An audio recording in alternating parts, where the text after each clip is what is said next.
हमारी दुनिया अद्भुत और अनोखे रहस्यों से भरी पड़ी है, जिनमें से कुछ ऐसे भी रहस्य हैं जिसका पता आज भी वैज्ञानिक नहीं लगा पाए हैं। और आज हम इन्हीं मिस्ट्रीज के बारे में बात करने वाले हैं। यह दिन था 8 मार्च साल 2014 का।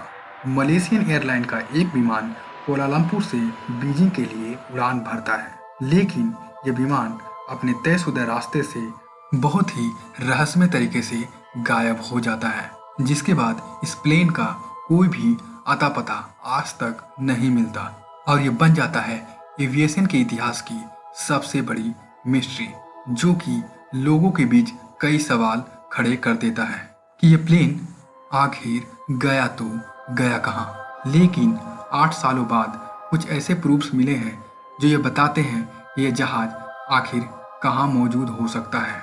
तो आइए जानते हैं। ये घटना है 8 मार्च साल 2014 की, जब मलेशियन एयरलाइन का एक फ्लाइट MH370 अपने रूटीन टाइम 12:42 पर कोलालमपुर से बीजिंग के लिए उड़ान भरता है। इस फ्लाइट में होते हैं 227 पैसेंजर, 10 केबिन क्रू और 2 पायलट, जो कि प्लेन उड़ा रहे होते हैं। एक तरफ होते हैं 53 साल के सीनियर ऑफिसर जहरी अहमद शाह, जिन्हें 33 सालों का फ्लाइट एक्सपीरियंस होता है, तो वहीं दूसरी तरफ होते हैं 27 साल के फर्स्ट ऑफिसर फारिक अब्दुल हमीद, जिन्हें 7 सालों का फ्लाइट एक्सपीरियंस होता है और ये इनकी ट्रेनिंग फ्लाइट होती है, जिसके बाद ये फुल्ली सर्टिफाइड पायलट बन जाते हैं। ये फ्लाइट अपने तयशुदा टाइम पर चल रही होती है। मात्र 20 मिनट के अंदर ही ये फ्लाइट 35,000 फीट की ऊंचाई पर साउथ चाइना के डायरेक्शन में उड़ने लगती है। ये रिपोर्ट करते हैं फर्स्ट ऑफिसर जहरी, जो लगातार मलेशियन एयर ट्रैफिक कंट्रोल के संपर्क में होते हैं। इसके करीब 10 मिनट बाद ही, यानी ठीक रात के 1:19 पर यह फ्लाइट बेतनामी जुरिस्डिक्शन में पहुंच जाता है। इसी कारण से कोलालमपुर के एयर ट्रैफिक कंट्रोल कहते हैं मलेशियन 370 कॉन्टैक्ट हो ची मिन 120.9 good night. 370 contact Ho Chi Minh 120.9, जिसके जवाब में कैप्टन जहरी कहते हैं good night Malaysian 370। Good night Malaysian 370। आपको बता दें, यह मलेशियन एयरलाइन का आखिरी गुड नाइट मैसेज होता है, जिसके बाद से ये प्लेन फिर कभी नहीं दिखता। खैर, आगे बढ़ते हैं।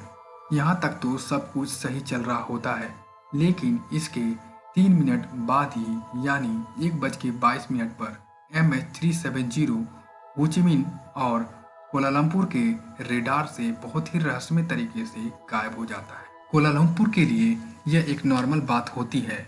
उनको लगता है कि MH370 हो ची मिन के रेडार में घुस चुका है, जिसके कारण से यह हमारे रेडार पर नहीं दिख रहा।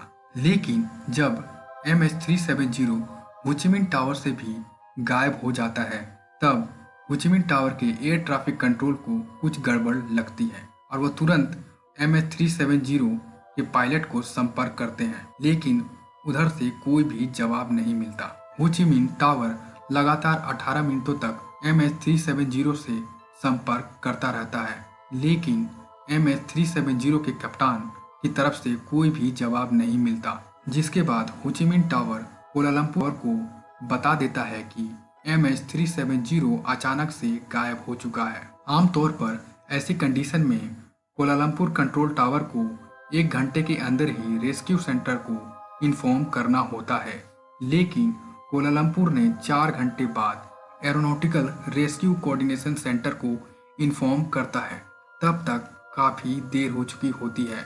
सुबह के 6:32 हो चुके होते हैं जब MH370 को बीजिंग में लैंड करना होता है, लेकिन कोई लैंडिंग नहीं होती, जिसके बाद तुरंत एक सर्च ऑपरेशन बुलाया जाता है, जहां आखिरी बार प्लेन को देखा गया था, यानी साउथ चाइना सी के डायरेक्शन में, जहां उसे बीजिंग की ओर जाना होता है। इस सर्च ऑपरेशन को 7 देशों ने मिलकर कंडक्ट किया था, जिसमें 34 शिप, 28 एयरक्राफ्ट होते हैं, लेकिन इस प्लेन का कोई भी नामो निशान नहीं मिलता। और ये सर्च लगातार 4 दिनों तक चलता रहता है और चौथे दिन यानी कि 12 मार्च साल 2014 को एक चौंकाने वाली खबर मिलती है कि यह प्लेन सिविलियन रेडार से तो जरूर गायब हो गया था, लेकिन उसी रात मिलिट्री के एक रेडार पर 1 घंटे तक दिखता रहा। मलेशियन मिलिट्री के रेडार के मुताबिक जब यह MH370 सिविलियन रेडार से गायब होता है तब बीजिंग के डायरेक्शन से यू टर्न लेता है और मलेशिया के मालाका स्टेट से होते हुए अंडमान और निकोबार आइलैंड की डायरेक्शन में ऊपर की ओर जाने लगता है और यही इस प्लेन की आखिरी लोकेशन होती है। और इस वक्त रात के 2:22 हो रहे होते हैं, जिसके बाद मलेशियन एयरलाइन की गुत्थी और भी ज़्यादा गहरा जाती है कि ये प्लेन आखिर गया तो गया कहाँ। और सबसे ज़्यादा हैरान करने वाली बात यह है कि यह प्लेन बीजिंग से बिल्कुल ऑपोजिट डायरेक्शन में शार्प यू टर्न क्यों लेती है। इन सभी सवालों के जवाब वैज्ञानिक ढूंढने में लगे होते हैं कि अगले कुछ दिनों बाद ऐसी खबर मिलती है जिसमें पूरी सिचुएशन ही बदल जाती है। दरअसल जब यह प्लेन 2:22 पर मिलिट्री के रेडार से गायब होता है तब इनमार्ससेट नाम के एक सैटेलाइट से लगातार कांटेक्ट में रहता है। आपकी जानकारी के लिए बता दें, यह एक आम बात होती है किसी भी बोइंग 777 एरोप्लेन के लिए अपने नज़दीकी सैटेलाइट से कम्युनिकेट करना, और यह कम्युनिकेशन को आसान बनाता है।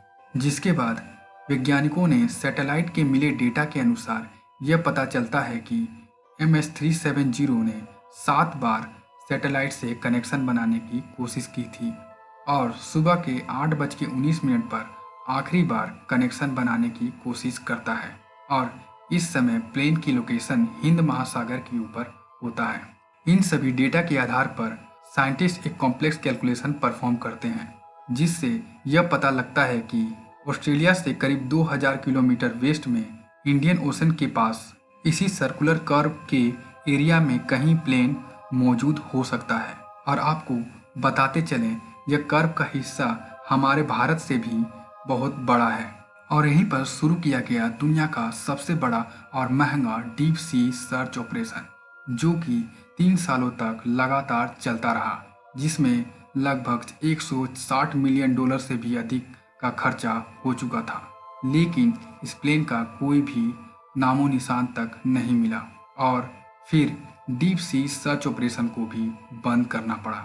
लेकिन इन सभी के बीच आखिरकार अच्छी खबर यह थी कि जुलाई 2015 में प्लेन का फ्लैपरोन तैरते हुए आइलैंड ऑफ रियूनियन तक जा पहुंचा।